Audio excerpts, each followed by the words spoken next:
দেবর্ষি, সেই যজ্ঞ কি এখনো চলছে? হ্যাঁ মহেশ্বর। কে কে উপস্থিত আছেন সেই যজ্ঞে?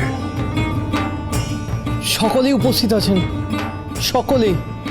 এই ত্রিজগতে বুঝি আপনি, মা আর আপনার অনুচররা ছাড়া সকলেই উপস্থিত আছেন সেখানে।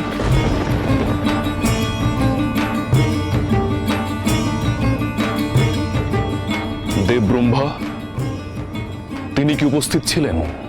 হ্যাঁ ছিলেন। আর দেব বিষ্ণু তিনিও কি দক্ষকে নিরস্ত্র করেননি? তিনি তাকে নিরস্ত করবার চেষ্টা করেছিলেন, কিন্তু দক্ষরাজকে আর যেন কোনো মায়া শক্তি ভর করেছে। তার হিতাহিত জ্ঞান সব লোপ পেয়েছে, কেউ তাকে থামাতে পারেনি। বর্ণনা করুন দেবর্ষি, ওই যজ্ঞক্ষেত্রে কি কি হয়েছে বর্ণনা করুন। প্রভু, সে কথা শুনে যে যন্ত্রণা বাড়বে আপনার। বর্ণনা করুন দেবর্ষি।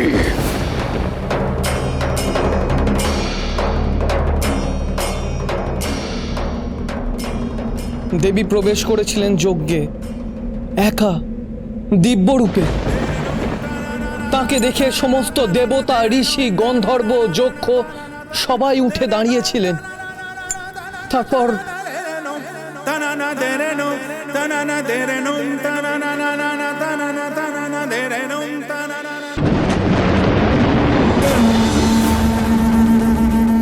দক্ষরাজ তার প্রতি কুবাক্য প্রয়োগ করেন।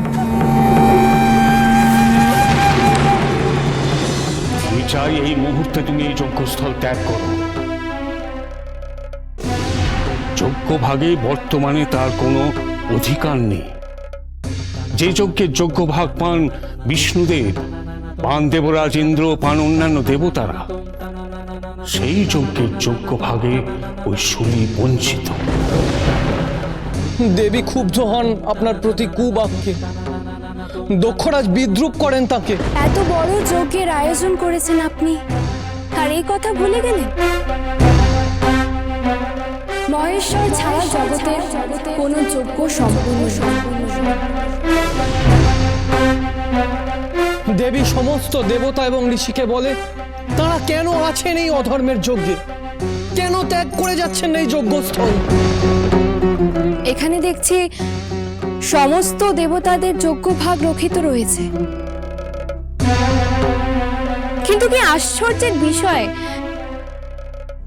এখানে যজ্ঞেশ্বর মহাদেবের যজ্ঞ ভাগ দেখতে পাচ্ছি না। শেষবারের মতো দেবী দক্ষরাজকে বলেন আপনার যজ্ঞ ভাগ নির্দিষ্ট করতে। আবার দক্ষরাজ আপনার প্রতি নিন্দা বাক্য প্রয়োগ করেন। নিজ বুদ্ধি শুলি, কুচক্রী, ভিখারি, শ্মশানচারী। সংযত হন পিতা, আর কুবাক্য বলবেন না। আজ তার অপমান করে আপনি ক্ষমার অতীত পাপ করলেন পিতা। আর যেই দেহে আমি তার নিন্দা শুনলাম, সেই দেহ ত্যাগ করে হবে আমার প্রায়শ্চিত্ত। সেই নিন্দা বাক্য সহ্য করতে না পেরে দেবী ওই যজ্ঞস্থলেই যোগাসনে বসলেন। তারপর যোগ বলে দেবী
প্রজাপতি দক্ষ, আমরা সবাই যা আশঙ্কা করেছিলাম তা বুঝি আজ সত্য হতে চলেছে।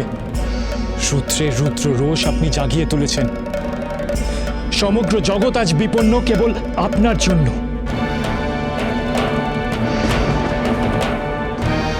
এই মহাপ্রলয় রোধ করার সাধ্য আজ আর কারণ নেই। দুঃখের বিনাশ রোধ করার সাধ্য আজ আর কারণ নেই, কারণ নেই। আজই বুঝি দক্ষের অহং নাশের দিন।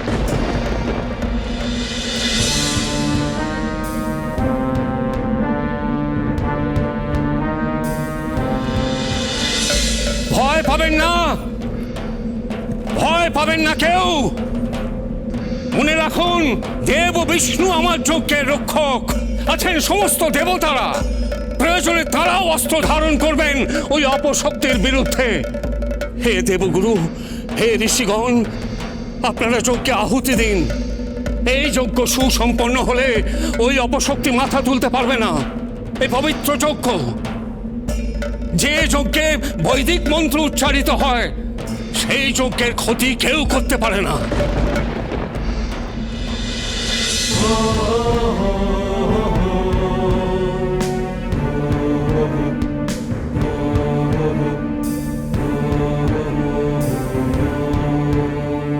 सहस्रवदनं देवं सहस्रकमलक्षणं सहस्रमुद्गरधरं सहस्रशरपाणिकं शूलटङ्कगदाहस्तं दीप्तकर्मुकधारिणं चक्रवज्रधरं घोरं चन्द्रार्धकृतशेखरम्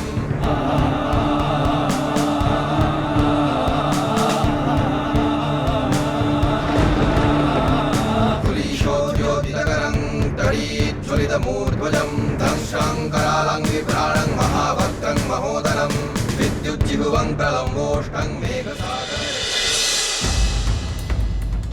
প্রণাম। প্রভু, কে আমি? আমার সৃষ্টি কোন কারণে? কি আদেশ আমার প্রতি প্রভু?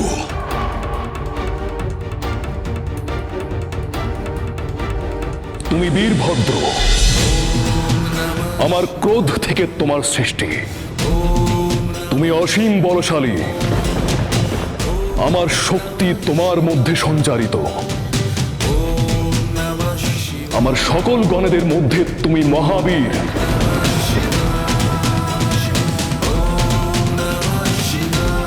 তোমার সামনে দেব দানব সকলে হবে পরাজিত।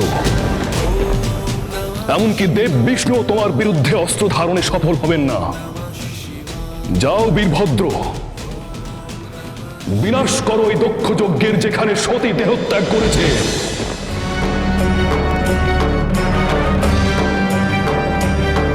যাও, বিনাশ করো দক্ষের, তাকে তার কৃতকর্মের ফল দাও। তাই হবে প্রভু। তোমার সঙ্গিনী হোক দেবীর ক্রোধ পুঞ্জিত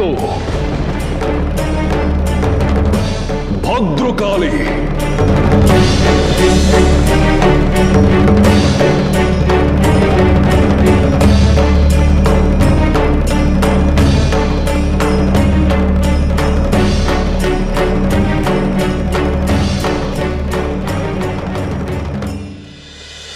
যাও পুত্র বীরভদ্র, এই শত সহস্র রুদ্রদের নিয়ে তুমি যাও, যজ্ঞ সহ প্রজাপতি দক্ষকে বিনষ্ট করো। দক্ষের সাহায্যকারী যারা যারা সতীকে অপমান করেছে তাদের প্রত্যেককে গিয়ে অপমানিত করো।